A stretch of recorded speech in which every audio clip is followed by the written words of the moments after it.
आम कार्यकर्ता, आम पदाधिकारी, वो जो जिसको शायद ज़्यादा मौके नहीं मिल पाते, उनको आज वो मंच हमने मुहैया कराया। आदरणीय सोनिया जी राहुल जी को भी अवगत कराएंगे कि कार्यकर्ता की क्या भाव।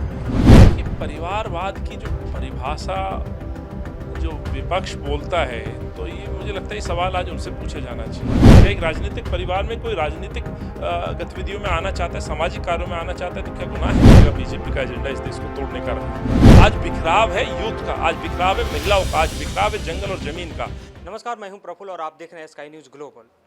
राजस्थान के बाद में दिल्ली में कांग्रेस का चिंतन शिविर चल रहा है और हमारे साथ बातचीत करने के लिए मौजूद हैं दिल्ली प्रदेश अध्यक्ष अनिल चौधरी जी। बातचीत करेंगे कि यह चिंतन शिविर में किन किन मुद्दों को रेखांकित किया जा रहा है, किन किन विषयों पर चर्चा हो रही है।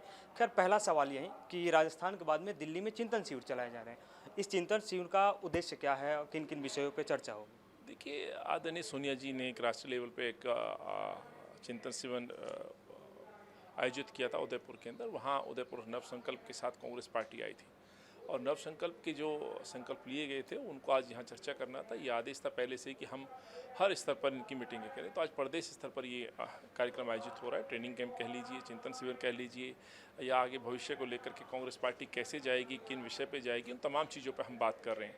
तो आज ये 2 दिवसीय ये हमारी एक शाला है, ट्रेनिंग, तो वो चल रहा है और हमने 4 विषय में इसको बांटा है।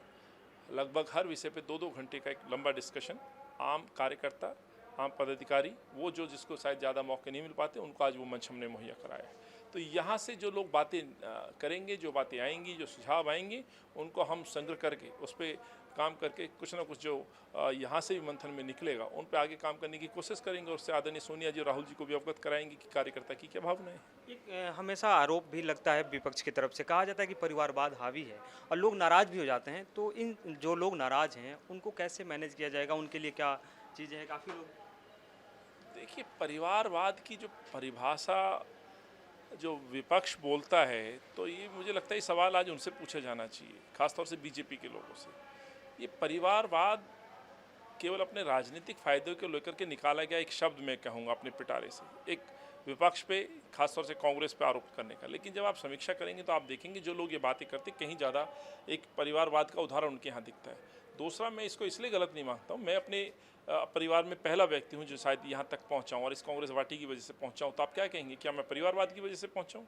एक अनिल चौधरी दल्लूपरा, एक दिल्ली का एक छोटा सा गाँव है, वहाँ से आकर के यदि आज नेतृत्व कर रहा है दिल्ली कांग्रेस का, तो क्या ये परिवारवाद है? तो मैं खुद ये कह सकता हूँ, इसमें राजनीति में कोई बच्चा आना चाहता है तो उसको गलत क्यों कह सकते हैं? कल एक सुतार वादक साहब की कल जो मृत्यु हुई है अपनी उम्र में, आप कल उनकी आपने देखी, 4 पीढ़ी से सितार वादक थे, सोपरे साहब आपने सुना होगा। तो क्या गुनाह है अपने फील्ड में किसी की रुचि है? तो यदि कोई संगीतकार के परिवार में कोई संगीतकार पैदा हो रहा है तो क्या उसका गुनाह है? क्या एक राजनीतिक परिवार में कोई राजनीतिक गतिविधियों में आना चाहता है, सामाजिक कार्यों में आना चाहता है, तो क्या गुनाह है? तो ये जो आपका प्रश्न है, मैं आपको पहले अपनी बात पूरी कर दूं। ये भाजपा द्वारा गठित इस तरह की कांग्रेस पे हमला करने के लिए, बदनाम करने के लिए इस तरह के शब्द को से एक शब्द क्रिएट किया गया है। सच्चाई है कि यदि आप वाकई इस चीज़ को अमल में करने वाले हैं तो पहले तमाम उन लोगों की सूची जारी करिए जो आपके यहाँ कई परिवार में लोग बैठे हैं। एक यहाँ पे पहल शुरू की जाएगी, भारत जोड़ो यात्रा। अच्छा, हाँ, भारत जोड़ो यात्रा। और जबकि कहा जा रहा है कि बीजेपी खुद इस काम को कर रही है, एक छत्र कर रही है। बीजेपी की जब तुलना कांग्रेस से करते तो माफ़ करिएगा, बीजेपी का एजेंडा इस देश को तोड़ने का रहा है, नफरत फैलाने का रहा है, भाई को भाई से लड़ाने का रहा है। और ये केवल धर्म नहीं, ये किसी जाति में भी जाके भी लोगों को अलग कर सकते हैं। आप उस पार्टी पे प्रश्न उठा रहे हैं जिस पार्टी का इतिहास है आज़ादी से पहले का, सर्वधर्म के लोग यहाँ इस संगठन में जुड़े थे, इस आंदोलन में जुड़े थे जिसका नाम था कांग्रेस। और ये 1885 में जब ये संगठन बना, तो अंदाज़ा लगा सकते हैं इसकी सोच क्या होगी, देश को, मुल्क को आज़ाद कराना। तो उस पर प्रश्न उठाना। तो लेकिन जिस संदर्भ में सोनिया जी ने बात की है, भारत जोड़ने की जो बात की है, वो इसी संदर्भ में है कि सत्ताधारी जो आज संगठन है, ये देश के इस मुल्क को टुकड़ा करना चाहते हैं केवल राजनीति में बने रहने के लिए।